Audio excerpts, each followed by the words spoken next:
Today, we're turning the pages back, literally, to one of the most unique and creative games ever made. It's a cult classic that broke the rules, shredded the panels and punched its way right off the comic book page. We're talking about Comix Zone, the beat-em-up that turned Sega Genesis into a living, breathing graphic novel. And guess what?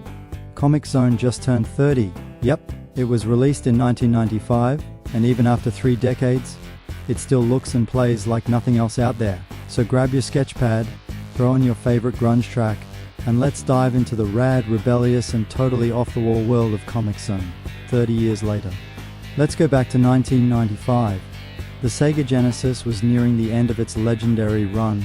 The PlayStation and Nintendo 64 were about to change gaming forever. But Sega still had one last ace up its sleeve.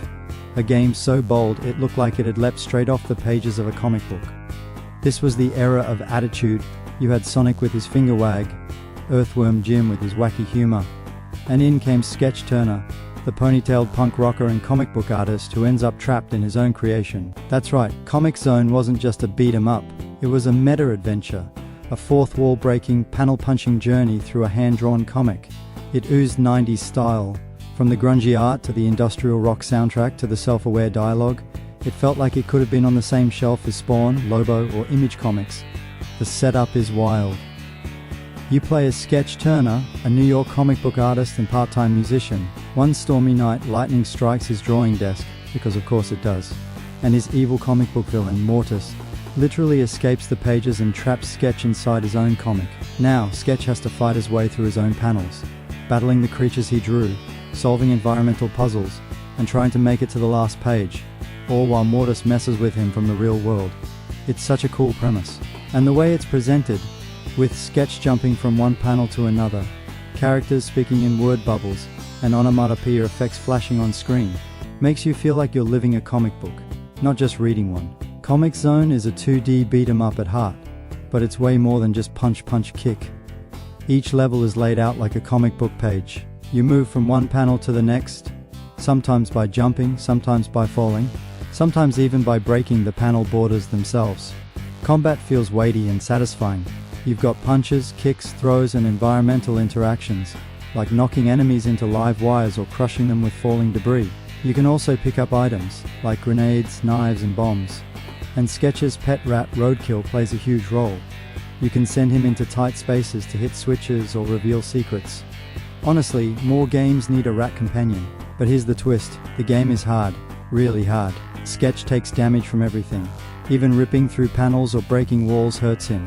You only get 1 life per playthrough, and continues are limited. You can't just button mash your way through. You have to think like a comic book hero and a strategist. This difficulty made the game short but unforgettable.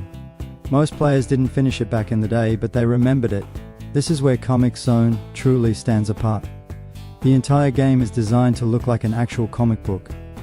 Characters move between panels, backgrounds are sketched in real time, and every hit has a big crack, or wham, to go with it. There are dozens of small touches. The page flips when you complete a level. Sketch rips through panels when there's no door. Bosses even taunt you from the page borders. And let's talk about the animations. For a 16-bit game, everything is so fluid. Sketch has little idle movements, enemies have unique designs, and the transitions between panels are smooth and stylish. Even today, Comix Zone looks cool. Pixel art games try to recapture this level of detail and stylization, but this game nailed the comic aesthetic before most developers even tried. It was ambitious, it was risky, and it paid off. Comix Zone had a killer rock-inspired soundtrack composed by Howard Drossen. It was grungy, heavy, and fit perfectly with the game's rebellious tone. Even better, the Sega CD version came with a real rock remix soundtrack featuring vocals and live guitars. It was ahead of its time, blending digital and physical music experiences years before that became common. It wasn't just background noise, it added to the energy, made the fights feel more intense, and gave the game its unmistakable attitude. Seriously, if you've never heard the Sega CD soundtrack, go check it out. What makes Comix Zone so special 30 years later? It took a wild idea and committed to it. Every part of the game, the visuals, the music, the interface, worked together to sell the comic book concept. And it influenced games that came later, titles like Beautiful Joe, Shatterhand, Guacamelee, and even Marvel's Spider-Man toy with comic-inspired visuals.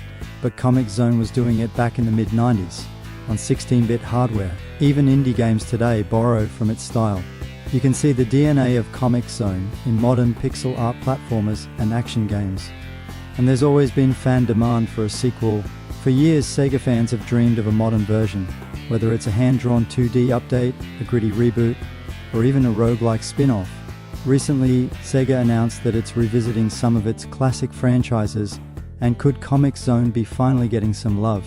An animated movie was announced in development in 2022 by Sega and PictureStart, aimed at bringing the characters and world of Comix Zone to a new audience. Not much has been revealed yet, but the idea of Sketch and Mortis coming to the big screen is kinda amazing.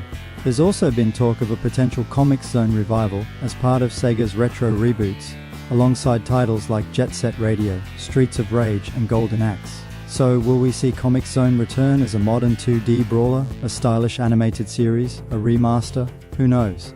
But 30 years later, people still care, and that says something. So there you have it, Comix Zone, 30 years later. It may not have been a blockbuster, but it was bold, it was stylish, and it pushed the limits of what 2D gaming could do. It's one of those rare games where the concept is so strong, it stays in your head for decades. From its comic book world to its rock soundtrack to its unforgettable rat companion, yeah, we didn't forget about Roadkill, Comix Zone left its mark. So here's to Sketch Turner, to late-stage Genesis creativity, and to the game that let us punch through the page before we even knew how cool that was. If you enjoyed the video, be sure to like, subscribe, and tell me in the comments, what's your favorite moment from Comix Zone? And what would you want from a modern sequel? Thanks for watching, and until next time, stay sketchy.